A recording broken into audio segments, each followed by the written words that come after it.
Hello, salam sejahtera Malaysia. Selamat datang ke channel Fels Lifestyle. Terima kasih kerana bersama di dalam channel ini.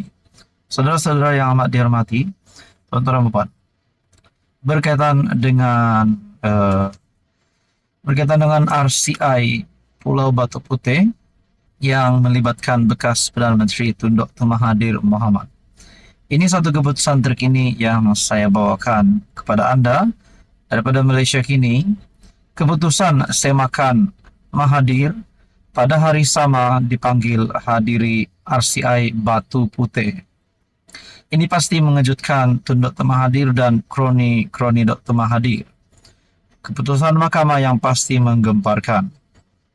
Mahkamah Tinggi KL akan memutuskan pada Rabu ini untuk membenarkan semakan kehakiman Dr. Mahathir Mohamad bagi melucutkan bekas Ketua Hakim Negara Madraus Sharif dan dua yang lain daripada mempengerusikan Suruhanjaya Siasatan Diraja RCI berhubung Kedaulatan Batu Putih, Batuan Tengah dan Tubir Selatan.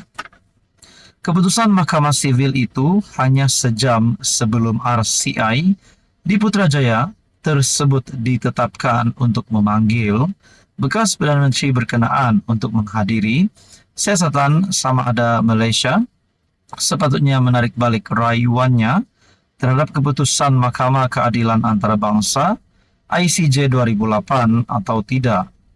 Keputusan ICJ menganugerahkan kedaulatan Pedra Branca ataupun Pulau Batu Putih kepada Singapura,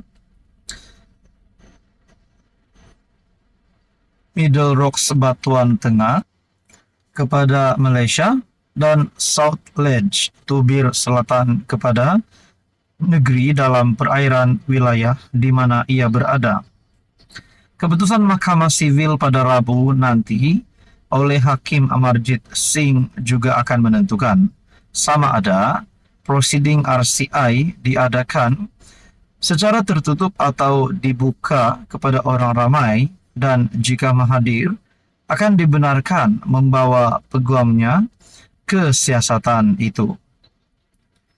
Berkaitan dengan isu ini, saudara-saudara, pada 2017 Mahathir memfailkan semakan kehakiman untuk mencabar pelantikan Raus sebagai hakim tambahan Mahkamah Persekutuan. Ya, sebab dia telah melepasi umur persaraannya. Saudara-saudara, berkaitan dengan isu ini, sekiranya Tun Dr. Mahathir Mohamad didapati bersalah, adakah beliau berisiko untuk ditangkap?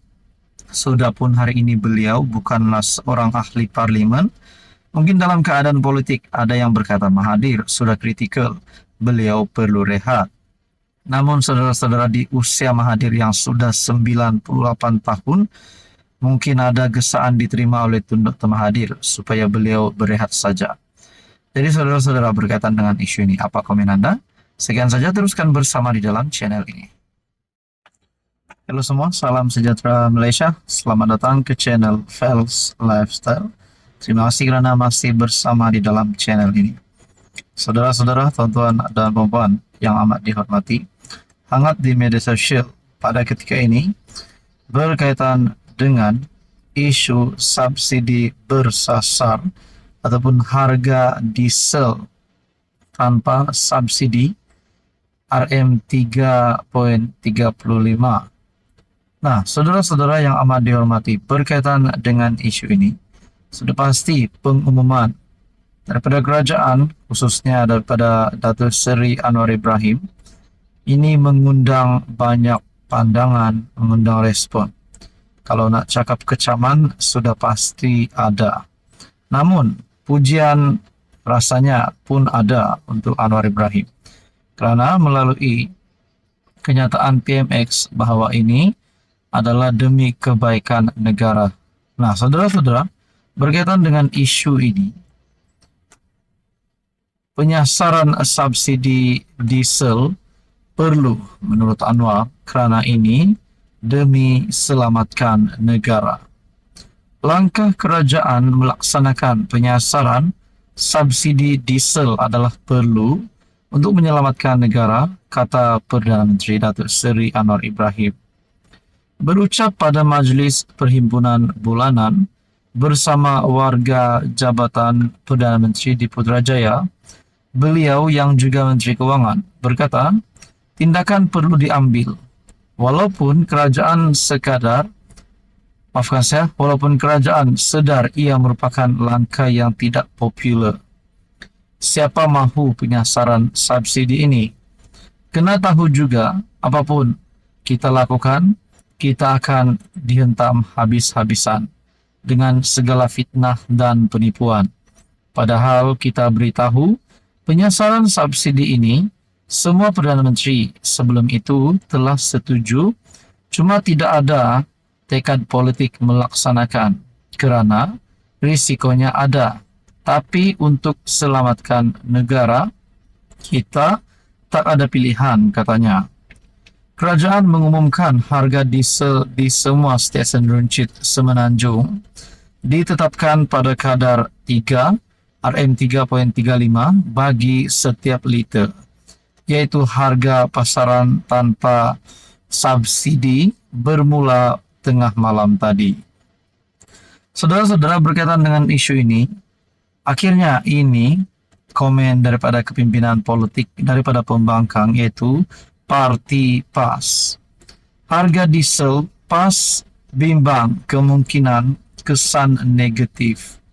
PAS mengalu-alukan matlamat baik yang digariskan kerajaan berhubung langkah penyasaran subsidi diesel menerusi pengumuman yang dibuat oleh Menteri Keuangan II Amir Hamzah. Namun, Setiausaha Agung PAS Taqiyuddin Hasan berkata pihaknya bimbang dengan pelaksanaan dasar itu.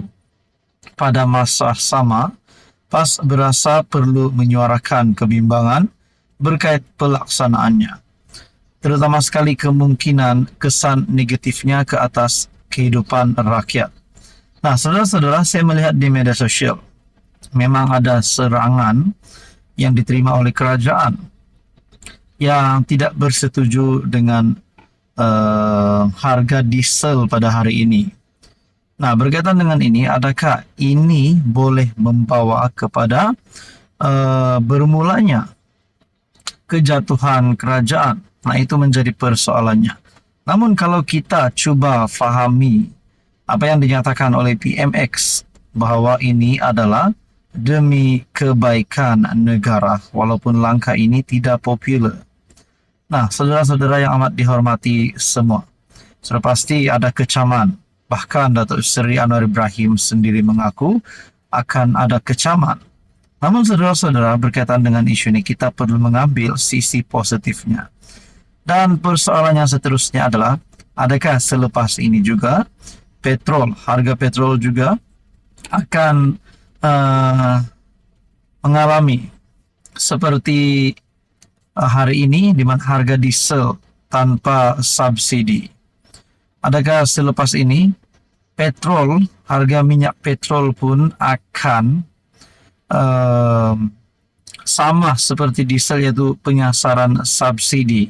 Dan persoalan yang kedua, adakah selepas ini bukan saja di Semenanjung, tapi Sabah, Sarawak, dan Labuan pun akan turut kena berkaitan dengan penyasaran subsidi ini? Nah, saudara-saudara, Anda boleh komen di bawah berkaitan dengan isu ini. Apa komen Anda? Teruskan bersama di dalam channel ini untuk info yang seterusnya.